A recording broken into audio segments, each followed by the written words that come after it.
आपने फरमाया ला अशहदु अला जूरी, मैं जुल्म के ऊपर गवाही नहीं दे सकता। ऐ मेरे साहबी, ये जुल्म है, ये अत्याचार है, ये नाइंसाफी है, और मोहम्मद रसूलुल्लाह नाइंसाफी की गवाही नहीं दे सकते। उसी हदीस में आपने ये भी फरमाया इत्तकुल्लाह वादिलू बैना औलादिकुम, ओ लोगों अल्लाह से डरो और अपनी औलाद के दरमियान इंसाफ से काम लिया। जनाहल दुल्ली मिनर रहमा, और अपने माँ बाप के लिए अपने आजिजी के बाजुओं को बिछा देना।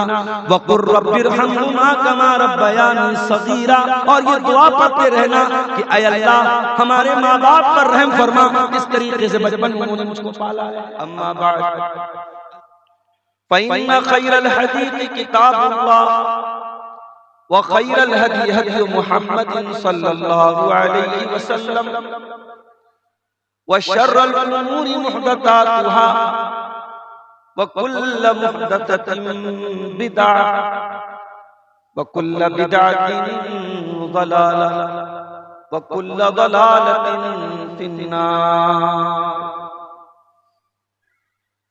अऊज़ु बिल्लाहि मिनश शैतानिर रजीम। बिस्मिल्लाहिर रहमानिर रहीम।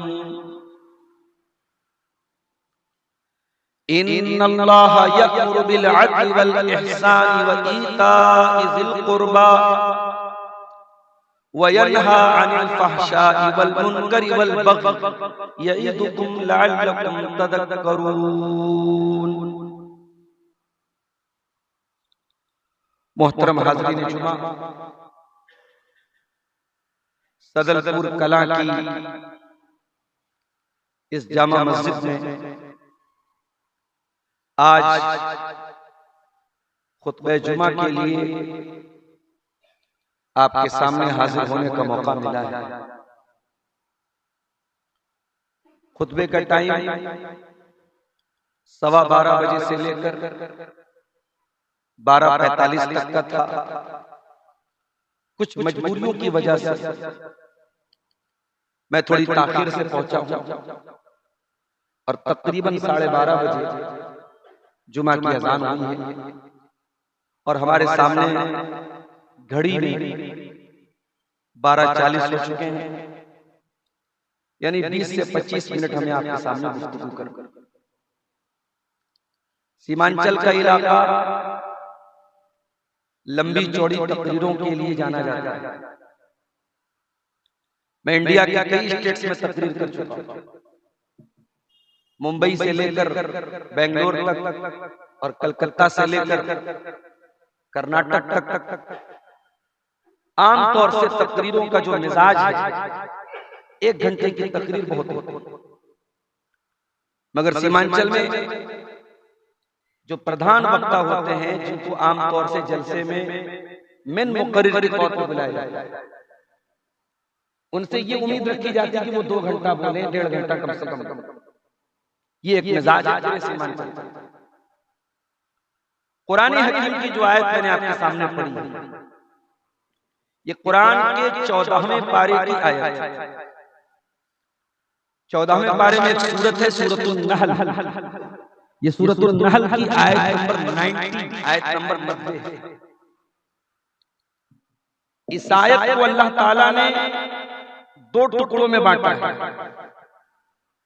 इसमें 3 अच्छी बातों का हुक्म दिया है और 3 बुरी बातों से रोका है,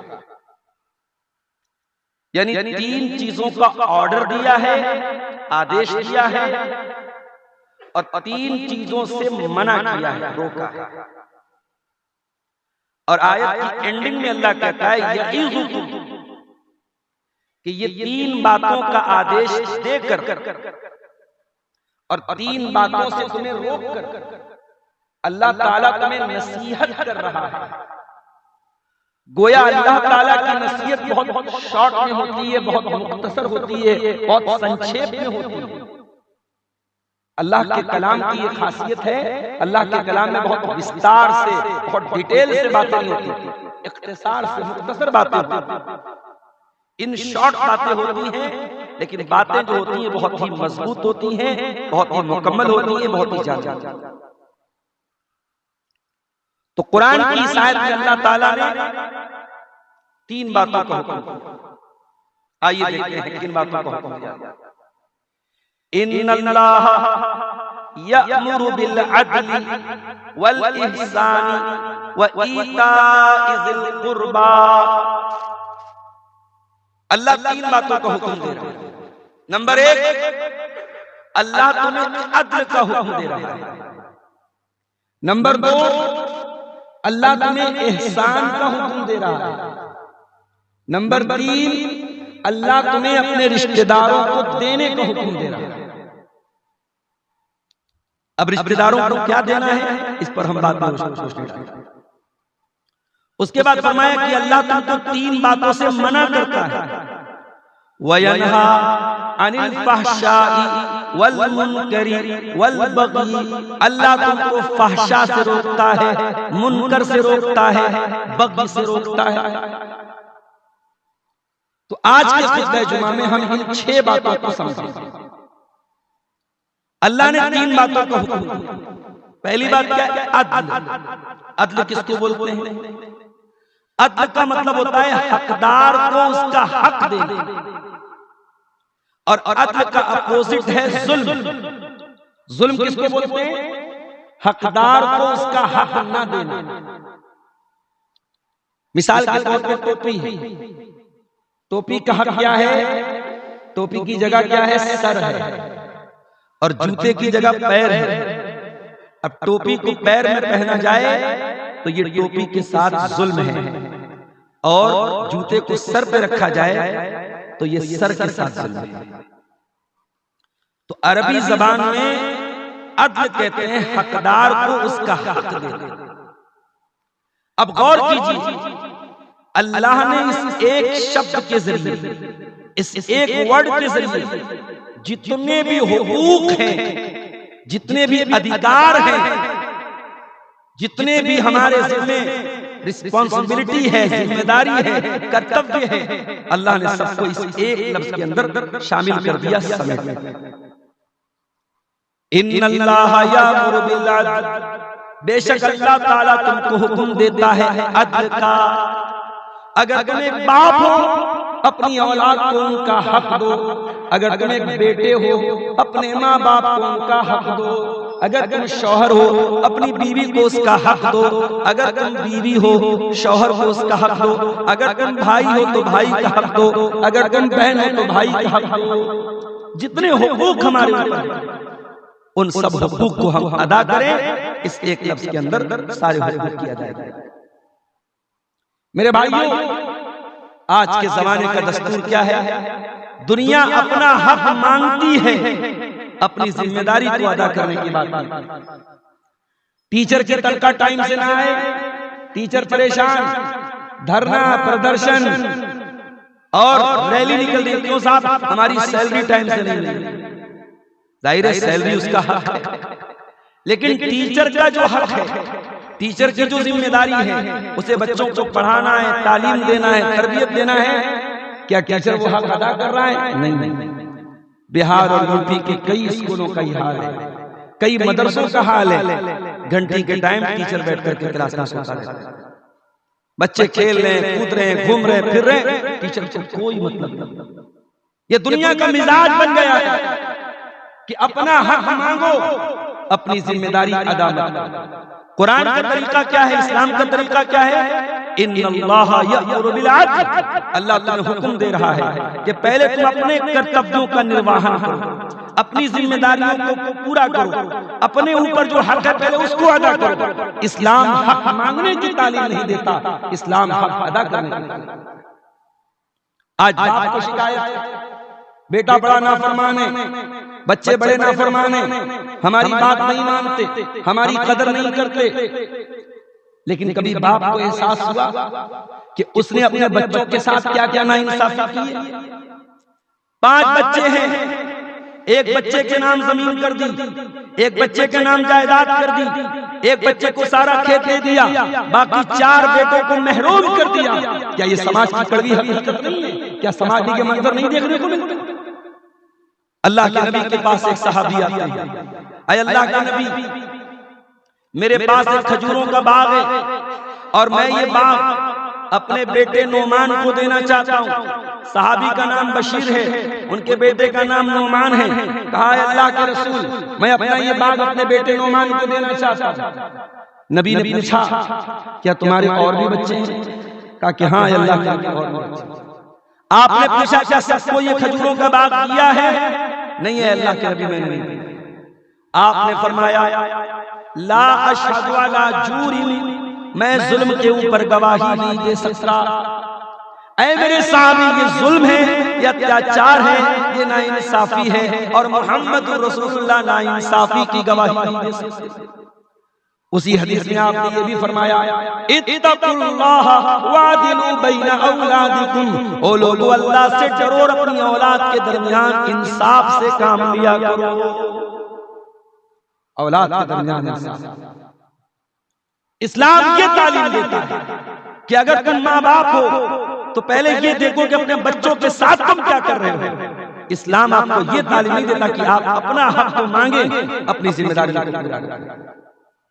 अगर आप बेटे हैं, अगर आप औलाद हैं और खुदा न खास्ता अल्लाह ना करे अगर आपके माँ बाप आपके साथ जुल्म भी कर देते हैं, आपके साथ कुछ गलत भी कर देते हैं, तो क्या आपको इस बात की इजाजत है कि आप अपने माँ बाप से रिश्ता काट दें, अपने माँ बाप से रिश्ता तोड़ दें, अपने माँ बाप का ख्याल करना बंद कर दें?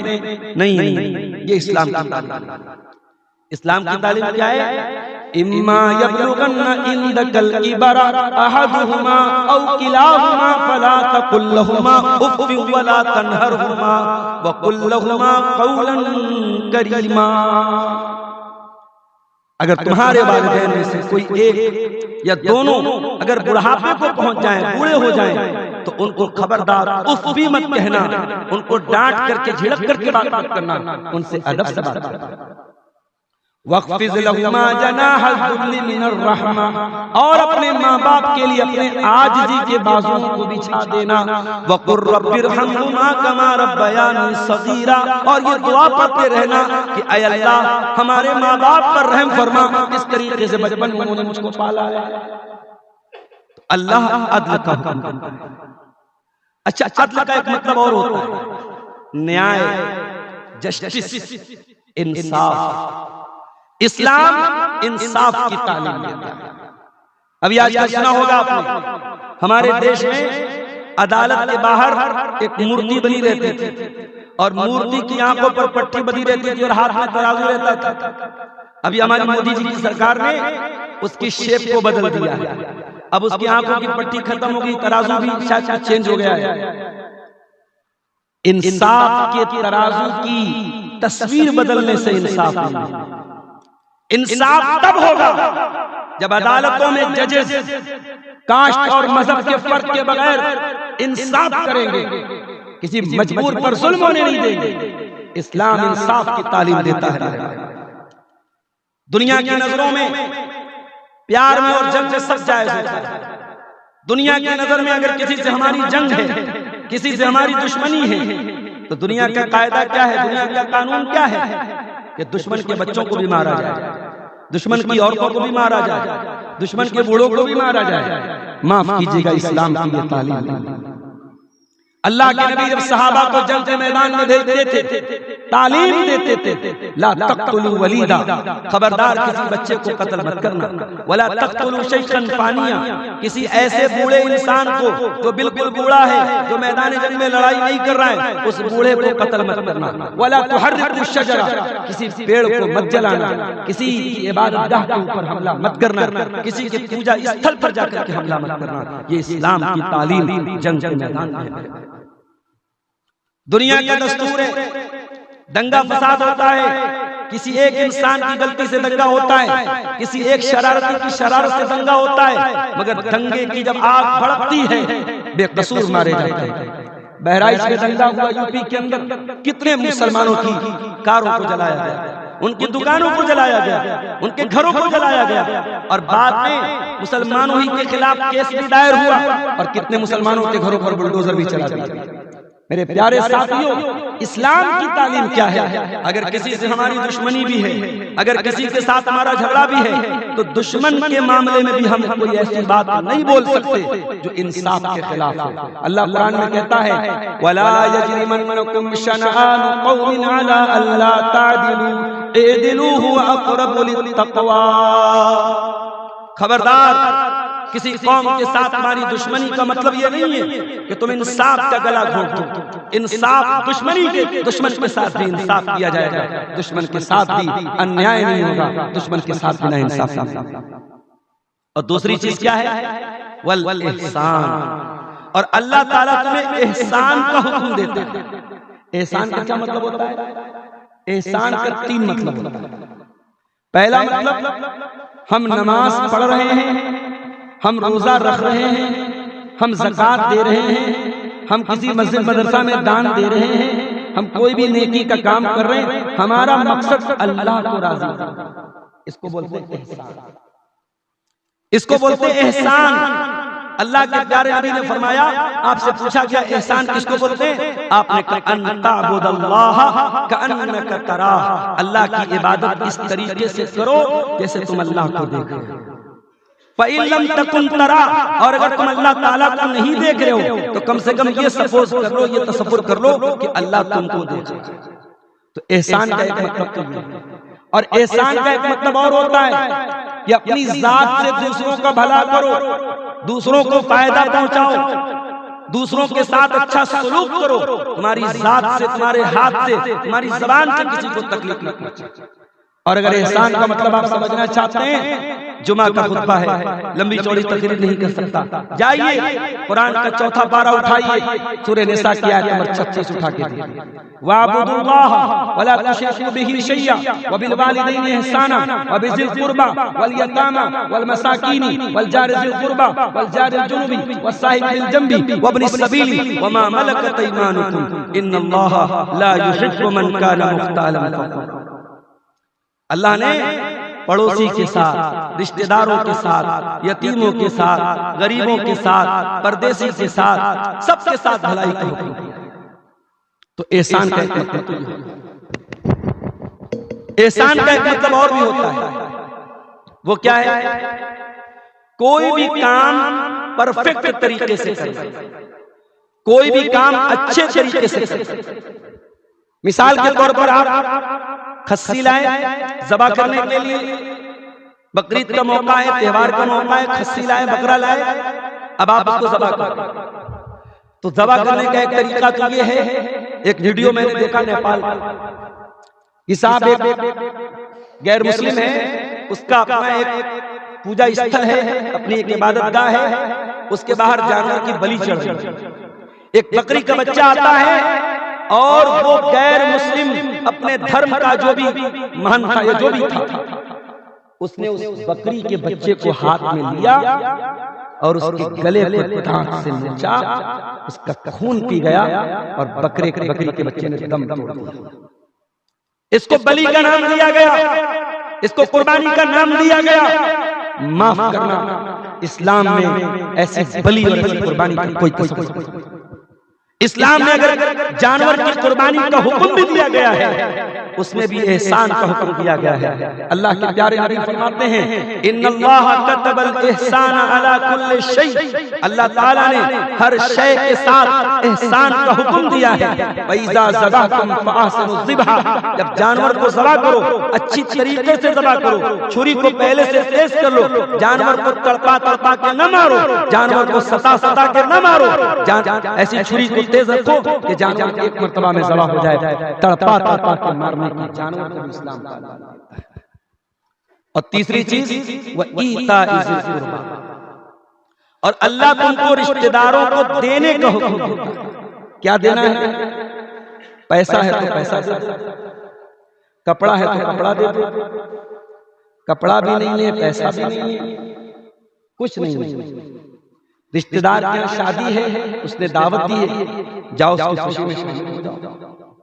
रिश्तेदार है, गमी पड़ गई, माँ का इंतकाल हो गया, बाप का इंतकाल हो गया, चले जाओ, मिट्टी में चले जाओ, जनाजे में चले जाओ, दो मीठे बोल बोल दो उसको तसल्ली के, सुख दुख में काम आ जाओ, ये भी रिश्तेदार के काम आना है।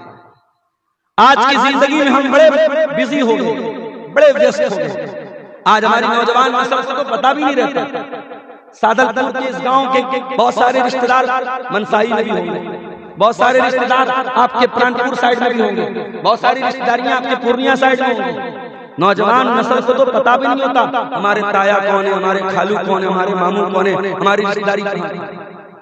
मैं अपने नौजवानों से कहना चाहता हूं, कारोबार करते हो, बिजनेस करते हो ना, अगर बिजनेस और कारोबार में बरकत चाहते हो तो अपनी रिश्तेदारियों का पता लगाओ। पता लगाओ तुम्हारे रिश्तेदार कहाँ कहाँ हैं, तुम्हारे रिलेशन से लोग कहाँ कहाँ हैं। और जब ज़कात की रकम निकालो, जब दान और सदका खैरात करो, तो पहले अपने रिश्तेदारों में देखो कौन गरीब है, कौन जरूरतमंद है, किसको पैसे की जरूरत है, किसको कपड़े की जरूरत है, पहले अपने रिश्तेदार की मदद। अल्लाह के प्यारे नबी फरमाते हैं, तअल्लमू मिन अंसाबिकुम मा तसिलून बिही अरहामकुम, अपने हसब व नसब को पहचानो, अपने रिश्तों को पहचानो, ताकि रिश्तेदारों से रिश्ता जोड़ो। अगर ऐसा करोगे फइन्नहा महब्बतुन फिल अहली मसरातुन फिल माली मनसातुन फिल असर। अगर ऐसा करोगे तो 3 फायदा होगा। पहला फायदा, खानदान में मोहब्बत पैदा होगा। लोग कहेंगे साहब ये सदलपुर का ये इंसान बड़ा नेक है, ये अपने रिश्तेदारों के बड़े काम आता है, उनके सुख दुख में काम आता है। अब 5 मिनट निकाल करके किसी की मिट्टी में चले गए, किसी की शादी में चले गए। मैं अपनी बात आपको बताऊं, ये जलसों और तकरीरों ने अगर लाखों लोगों की मोहब्बत मुझे दी है तो बहुत सारी जगहों पर मेरा नुकसान भी कर। बनारस में कई मरतबा ऐसा मेरी अपनी रिश्तेदारी की शादी, सीमांचल में टाइम दे चुका हूं। अब फोन पर फोन आ रहा है, मौलाना साहब आप आ रहे हैं कि नहीं आ रहे, कब आ रहे हैं, कब आ रहे हैं। उधर घर वाले प्रेशर कर रहे हैं, शादी है कहीं नहीं जाना है, इधर से जलसे वालों का प्रेशर। और अगर जलसे में चला गया और रिश्तेदारी, अभी हमारे चचा के लड़के की शादी, अपने खास चचा के लड़के की शादी, और उसी दिन मेरा प्रोग्राम कट गया। अब सोचिए कि रिश्तेदारों की शादी में न जाओ तो बहुत सारी बातें बनती हैं, बहुत सारी बातें बनती हैं, लोग बुरा भला बोलते हैं, लोग इसको एहसास करते हैं। ठीक है, एक आलिम की हैसियत से, एक खतीब की हैसियत से लोग इज्जत देते हैं, लेकिन अगर आप सुख में दुख में शामिल नहीं होंगे लोगों की नजर होती है। इसलिए मैं आपको ये पैगाम देता हूं, जितने भी बिजी हो जाएं, जितने भी मशगूल हो जाएं, अपने रिश्तेदारों के लिए जरूर टाइम निकालें। अल्लाह के नबी फरमाते हैं, खानदान में मोहब्बत पैदा होगी, माल में बरकत पैदा होगी, और अल्लाह ताला आपकी उम्र में बरकत देगा, उम्र में बरकत देगा।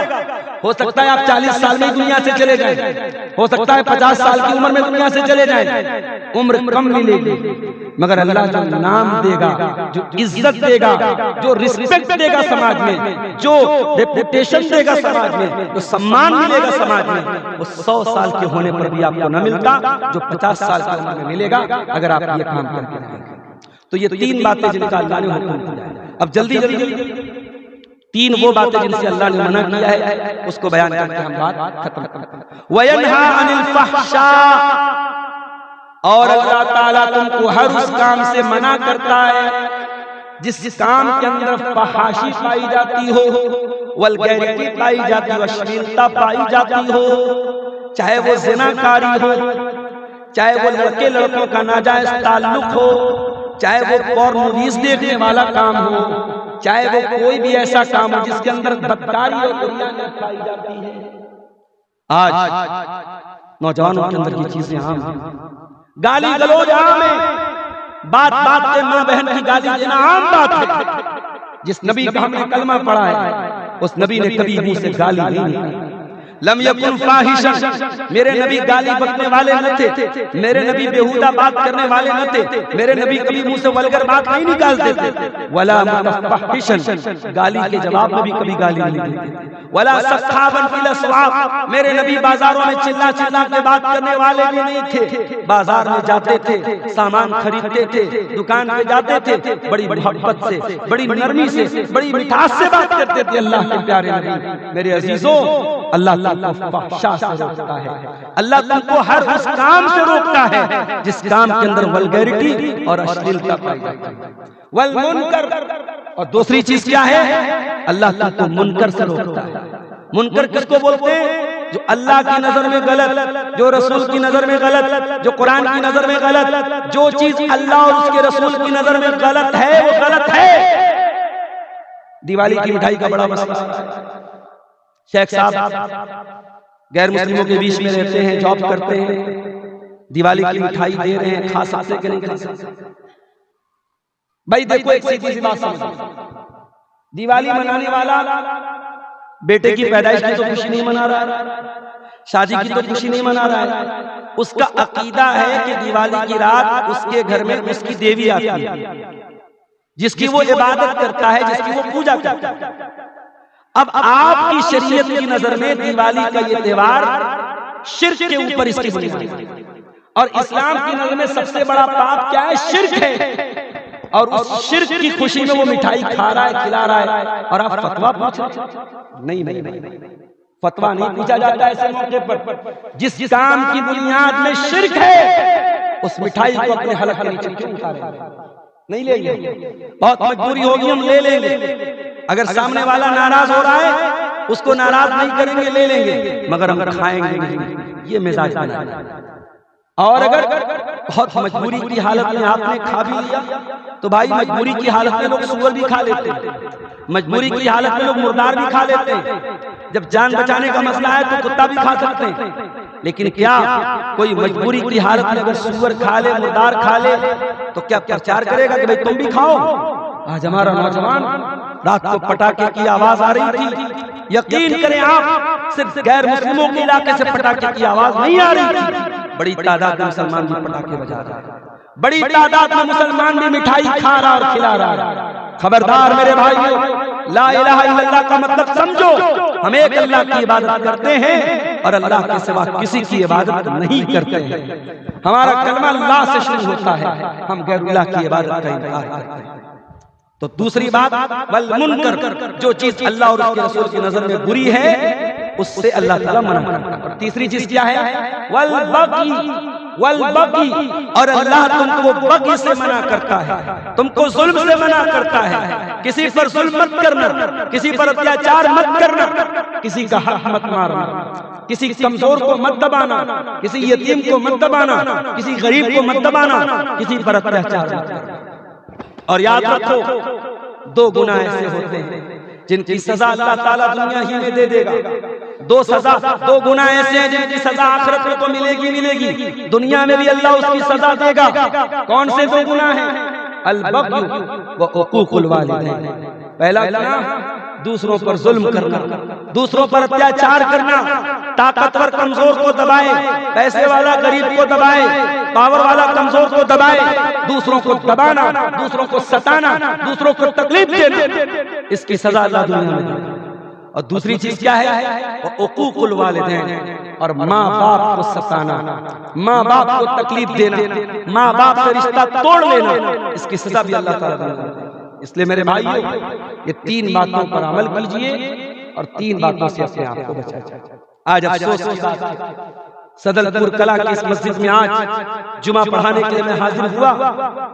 कुछ भाइयों ने मुझसे कहा, मौलाना जरा इस पर भी बोलिएगा, लोग मस्जिद से दूर हैं, लोग मदरसे से दूर हैं, लोग दीन की तालीम से दूर हैं।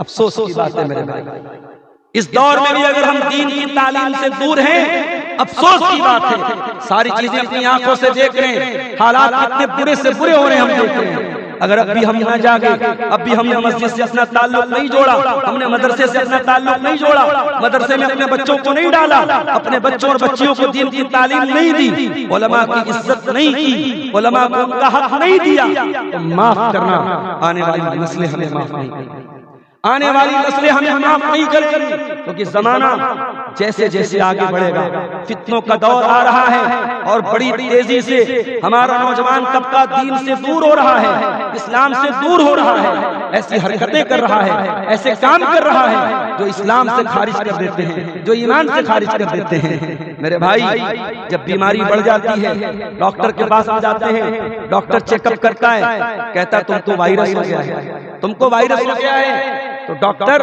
एंटीबायोटिक देता है। बुखार है, सर दर्द है, बदन में दर्द है, डॉक्टर एंटीबायोटिक देता है। और बैक्टीरिया जितना तगड़ा होता है, एंटीबायोटिक का डोज उतना तगड़ा होता है। ये बैक्टीरिया का दौर है, ये फितनों का दौर है।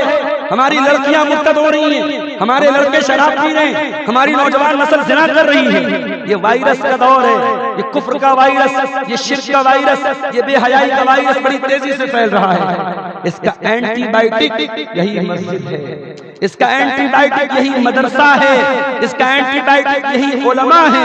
अपने उलमा को मजबूत करो, अपनी मस्जिद को मजबूत करो, अपने मदरसों को मजबूत करो। जब तक ये एंटीबायोटिक आप नहीं लेंगे, ये वायरस दूर होने वाले नहीं है। मेरे भाई, हम अल्लाह से दुआ करते हैं, रब्बुल आलमीन हमें मस्जिदों से और मदरसों से अपना रिश्ता जोड़ने की तौफीक अता फरमाए।